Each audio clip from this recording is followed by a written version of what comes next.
வணக்கம் மக்களே, நான் உங்கள் ஸ்ரீதர். நீங்கள் பார்த்துட்டு இருக்கிறது சில்லி பீஸ்ட். இன்றைக்கி நம்ம சேனலில் என்ன பார்க்க போகிறோம்னா மட்டன் குழம்பு தான் பார்க்க போகிறோம். இப்போ வாங்க மட்டன் குழம்பு எப்படி செய்யலான்றதை பார்க்கலாம். மட்டன் குழம்பு செய்ய தேவையான பாத்திரத்தை நம்ம அடுப்பில் வச்சாச்சு. இப்போ பார்த்திங்கன்னா இதில் ஒரு 2 டேபிள் ஸ்பூன் ஆயில் விடுறேன். எண்ணெய் சூடான உடனே நம்ம ஒரு மீடியம் சைஸ் வெங்காயத்தை பொடிசாக வெட்டி வச்சுருக்கோம். அதை இதில் ஆட் பண்ணிடலாம். இந்த ஆனியனை பார்த்தீங்கன்னா நல்லா கோல்டன் ப்ரௌனுக்கு வதக்கிக்கணும். வெங்காயம் இந்த மாதிரி கோல்டன் ப்ரௌன் ஆனவொன்னே நான் பார்த்தீங்கன்னா துருவன தேங்காய் 2 பெரிய பத்தையை துருவி வச்சுருக்கேன். அதை இதில் ஆட் பண்ணிடுவோம். ஆட் பண்ணுறதுக்கு முன்னாடி அடுப்பை சிம் பண்ணிடுவோம்.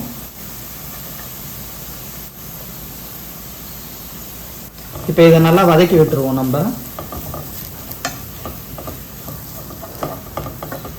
தேங்காய் போட்டு ஜஸ்ட் இதை வதக்கிட்டேன். இப்போ பார்த்தீங்கன்னா 1/4 டேபிள் ஸ்பூனுக்கும் கம்மியாக இதில் சோம்பு ஆட் பண்ணுறேன். அதே மாதிரி 1/4 டேபிள் ஸ்பூனுக்கும் கம்மியாக கசகசா இதில் ஆட் பண்ணுறேன். இதில் கிளறி விட்டுருவோம் நம்ம போட்டது எல்லாத்தையும்.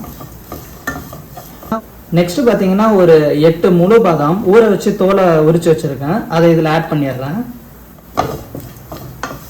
இதையும் சேர்த்து நல்லா வதக்கிப்போம். அவ்வளோதாங்க, இதெல்லாம் முடிஞ்சிருச்சு. இதை நம்ம மிக்சி ஜாரில் மாற்றிட்டு தண்ணி ஊற்றி நல்லா பேஸ்ட்டாக அரைச்சிக்கலாம். நான் பேஸ்ட்டாக அரைச்சிட்டு உங்ககிட்ட காட்டுறேன் எப்படி இருக்குன்ட்டு. இந்த மாதிரி நல்லா தண்ணி ஊற்றி பேஸ்ட்டாக அரைச்சிக்கணும். நெக்ஸ்ட்டு 3 டேபிள் ஸ்பூன் ஆயில் விட்டுக்கிறேன். எண்ணெய் சூடான உடனே நம்ம பார்த்திங்கன்னா இதில் 2 மீடியம் சைஸ் வெங்காயம் பொடிசாக கட் பண்ணி வச்சுருக்கேன். அதை இதில் ஆட் பண்ணிடுறேன். வெங்காயத்தை நல்லா இதில் வதக்கிப்போம்.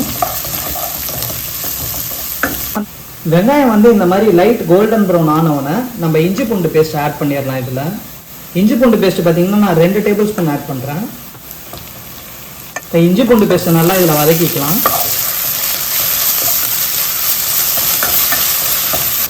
இஞ்சி பூண்டு பேஸ்ட்டை நல்லா பச்சை வாசனை போகிற வரைக்கும் வதக்கியாச்சு. இப்போ பார்த்தீங்கன்னா 2 மீடியம் சைஸ் தக்காளி பொடிசாக வெட்டி வச்சுருக்கேன். அதை இதில் ஆட் பண்ணிடுறேன். தக்காளி ஆட் பண்ண உடனே நான் பார்த்தீங்கன்னா ஒரு 1/2 டேபிள் ஸ்பூன் சால்ட் ஆட் பண்ணுறேன். இப்போ இது எல்லாத்தையும் நல்லா கலரி விட்டுப்போம். இப்போ தக்காளி நல்லா மசிகிற வரைக்கும் இதை குக் பண்ணுவோம் நம்ம மீடியம் ஃப்ளேமில்.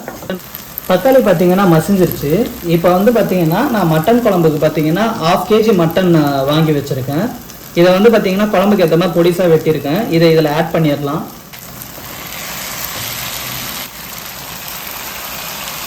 அடுப்பை சிம் பண்ணிடுறேன். இப்போ 1/4 டேபிள் ஸ்பூனுக்கும் கம்மியாக மஞ்சள்தூள் இதில் ஆட் பண்ணிடுறேன்.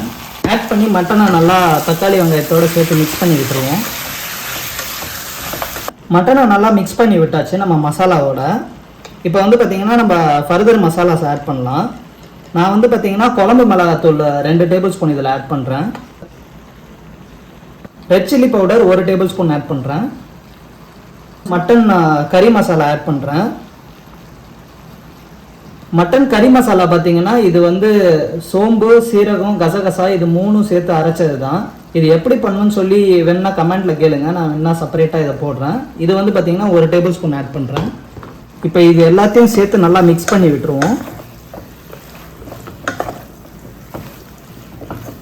நம்ம போட்ட மசாலா எல்லாத்தையும் மட்டனோட சேர்த்து நல்லா கிளறி விட்டாச்சு. இப்போ குழம்புக்கு தேவையான தண்ணி ஆட் பண்ணுறேன். நான் பார்த்தீங்கன்னா ஒரு 400 ml தண்ணி ஆட் பண்ணிக்கிறேன். தண்ணி ஆட் பண்ண உடனே நான் அடுப்பை பார்த்தீங்கன்னா கொஞ்சம் ஸ்பீடில் வைக்கிறேன். இது எல்லாத்தையும் நல்லா கிளறி விட்டுருவோம். இப்போ மூடி போட்டு கொதி வர வரைக்கும் வெயிட் பண்ணுவோம். இப்போ மூடி போட்டு பார்த்தீங்கன்னா ஜஸ்ட் 1 நிமிஷம் தான் வச்சுருப்போம். இப்போ மட்டன் குழம்பு கொதிக்க ஆரம்பிச்சிருச்சு. இப்போ இதை மூடி போட்டு நம்ம சிம் பண்ணி இதை ஒரு 20 to 25 மினிட்ஸ் வச்சு பார்ப்போம். மட்டன் வேகிறதுக்கு விடுவோம். நம்ம மட்டன் குழம்பு பார்த்தீங்கன்னா ஒரு 30 நிமிஷமாக ஸ்லோ ஃப்ளேமில் நான் இதை குக் பண்ணிகிட்ருக்கேன். இப்போ மட்டன் வெந்துருச்சான்னு சொல்லி செக் பண்ணுவோம்.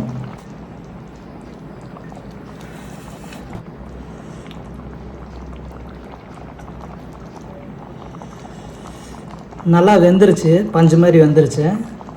நெக்ஸ்ட் பார்த்தீங்கன்னா நம்ம அரைச்சி வச்சிருந்த மசாலாவை இதில் ஆட் பண்ணிடலாம். ஜார் அலசி அந்த தண்ணியையும் ஆட் பண்ணிடுறேன். இப்போ அடுப்பை மீடியம் ஃப்ளேம் வச்சு இதை நல்லா இது கூட கலந்து விட்டுருவோம்.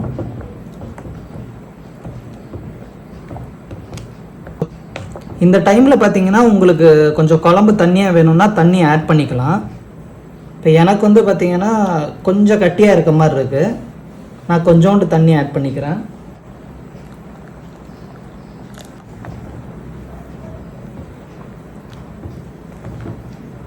இப்போ நம்ம இந்த மசாலாவை ஆட் பண்ணி ஜஸ்ட்டு இதை ஒரு 3 minutes இதை கொதிக்க விடுவோம். அடுப்பு பார்த்திங்கன்னா மீடியம் ஃப்ளேமில் தான் வச்சுருக்கேன். இப்போ நம்ம அரைச்ச தேங்காய் ஊற்றி ஒரு 3 minutes இதை குக் பண்ணிட்டோம். இப்போ வந்து உப்பு கரெக்டாக இருக்கான்னு சொல்லி செக் பண்ணிப்போம். உப்பு பார்த்திங்கன்னா கம்மியாக இருக்குது. நான் வந்து ஒரு 1/2 tablespoon சால்ட் ஆட் பண்ணிக்கிறேன். இதே டைமில் பார்த்திங்கன்னா ஒரு 1/2 tablespoon கரம் மசாலாவை இதில் ஆட் பண்ணி கலரி விட்டுப்போம்.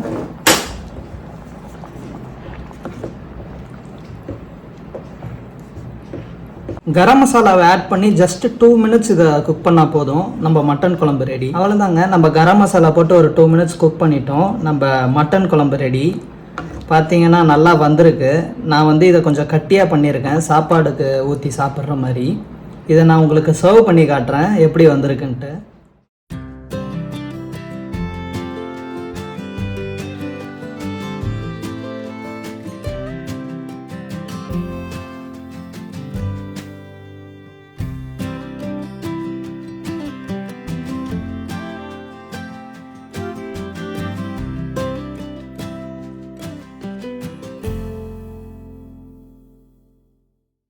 மக்களே, மட்டன் குழம்பு ரெடி. நீங்களும் இந்த மட்டன் குழம்பை நான் பண்ண மாதிரியே நான் சொன்ன அளவுகளோட உங்கள் வீட்டில் செஞ்சு பாருங்க, நல்லா வரும். இந்த வீடியோ பிடிச்சிருந்தா மறக்காம லைக் பண்ணுங்க, உங்க ஃப்ரெண்ட்ஸ் அண்ட் ஃபேமிலிக்கு ஷேர் பண்ணுங்க, நம்ம சேனலுக்கு சப்ஸ்கிரைப் பண்ணுங்க.